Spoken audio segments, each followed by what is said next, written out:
ये कहानी त्रेता युग की है। उस समय श्रवण कुमार नाम का एक बालक था। उसके माता पिता अंधे थे और उन्होंने श्रवण को कई मुसीबतों का सामना करते हुए पाला था। श्रवण कुमार बचपन से ही अपने माता पिता का बहुत आदर करता था। जैसे जैसे श्रवण बड़ा होता गया, उसने घर की जिम्मेदारी अपने कंधों पर ले ली। वह रोजाना सुबह उठकर सबसे पहले अपने माता पिता को स्नान कराने के लिए तालाब से पानी भरकर लाता था। इसके बाद वह तुरंत जंगल की ओर लकड़ियां बीनने जाता। फिर लकड़ियां लाने के बाद श्रवण चूल्हा जलाकर माता पिता के लिए खाना बनाता था। श्रवण को इतनी मेहनत करते देख उसकी माँ हमेशा उसे टोकती थी। वह कहती थी, श्रवण बेटा, तुम इतना सारा काम अकेले क्यों करते हो? खाना तुम मुझे बनाने दिया करो, मैं आसानी से बना लूंगी। इसके बदले तुम थोड़ा आराम कर लिया करो। माँ की इन बातों को सुनकर श्रवण कुमार कहता, नहीं माँ, मैं ये सारे काम आप लोगों के लिए ही तो करता हूँ। भला अपने माँ बाप के लिए किए गए कामों में कैसी थकान, उल्टा मुझे तो खुशी मिलती है। श्रवण कुमार की इन बातों को सुनकर उसकी माँ भावुक हो गई। वो रोज भगवान से प्रार्थना करती, हे प्रभु, इतना ध्यान रखने वाला श्रवण जैसा बेटा हर माता पिता के घर पैदा हो। श्रवण के माँ बाप नियमित रूप से भगवान की आराधना करते थे। वह उनके लिए फूल और पूजा की अन्य सामग्री लाता, फिर खुद भी बिना देर किए माता पिता के साथ पूजा में शामिल हो जाता था। श्रवण कुमार धीरे धीरे बड़ा हुआ और जल्दी से घर के कार्यों को खत्म करके बाहर काम पर निकल जाता था। एक दिन श्रवण अपने माता पिता के साथ बैठा था, तभी उन्होंने श्रवण से कहा, बेटा, तुमने हमारी हर ख्वाहिश पूरा की है। अब हमारी केवल एक ही इच्छा है जिसे हम पूरी करना चाहते हैं। ये सुन श्रवण ने उनसे पूछा, ऐसी कौन सी इच्छा बाकी है जिसे आप पूरा करना चाहते हैं? आप केवल आदेश दें, मैं आपकी हर ख्वाहिश को पूरा करूंगा। इस पर श्रवण के पिता ने कहा, बेटा, अब हम बूढ़े हो चुके हैं और हम चाहते हैं कि मरने से पहले तीर्थ यात्रा के लिए जाएं। भगवान के शरण में जाकर हमें सुकून की प्राप्ति होगी। अपने माँ बाप की बात सुनकर श्रवण कुमार सोचने लग गया कि वह उनकी इस इच्छा को कैसे पूरा करेगा। उस समय बस और ट्रेन की सुविधा नहीं थी, साथ ही उसके माता पिता देख भी नहीं सकते थे। ऐसे में उन्हें तीर्थ यात्रा कराना भला कैसे संभव हो पाता। तभी श्रवण कुमार को एक तरकीब सूझी। वह तुरंत बाहर गया और वहां से 2 बड़ी टोकरी लेकर आया। उसने उन दोनों टोकरियों को एक मजबूत डंडे में मोटी रस्सी के सहारे लटका कर एक बड़ा सा तराजू बना लिया। फिर श्रवण कुमार ने उस तराजू में अपने माँ बाप को बारी बारी से गोद में उठाकर बैठा दिया। उसके बाद तराजू को अपने कंधों पर लेकर उन्हें तीर्थ यात्रा पर लेकर निकल पड़ा। वह लगातार कुछ दिनों तक अपने माता पिता को एक के बाद एक सभी पवित्र स्थलों पर घुमाने लगा।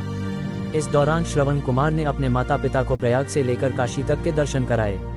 माता पिता को घुमाते समय श्रवण कुमार उन्हें उन जगहों के बारे में भी बताते चलता था, क्योंकि वह आंखों से उस दृश्य को नहीं देख सकते थे। अपनी बेटे की मेहनत को देख उसके माता पिता बहुत खुश थे। उन्होंने एक दिन श्रवण से कहा, बेटा, हम देख नहीं सकते, लेकिन कभी भी हमें इस बात का दुख नहीं हुआ। तुम हमारे लिए हमारी आंखें हो।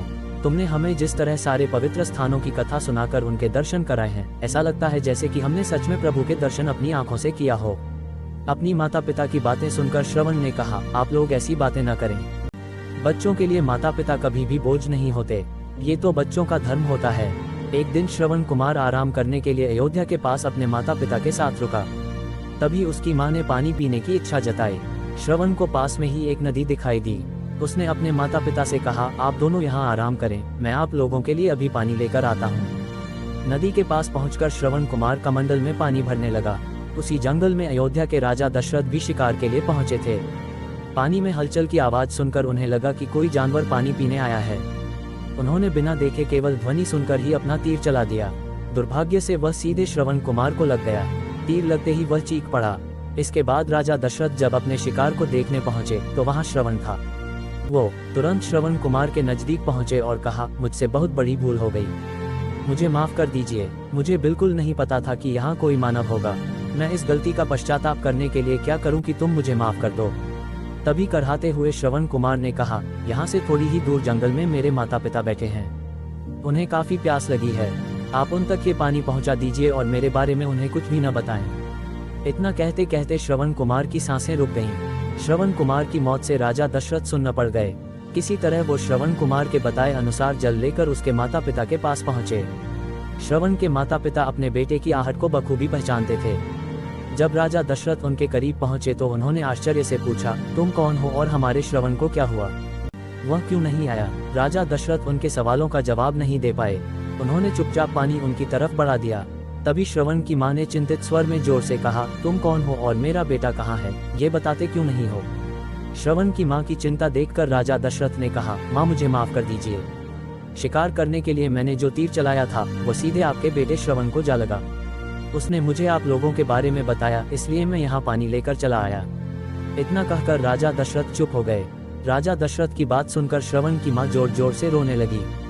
उन दोनों ने अपने बेटे की मौत के गम में राजा दशरथ के लाए हुए पानी को हाथ तक नहीं लगाया।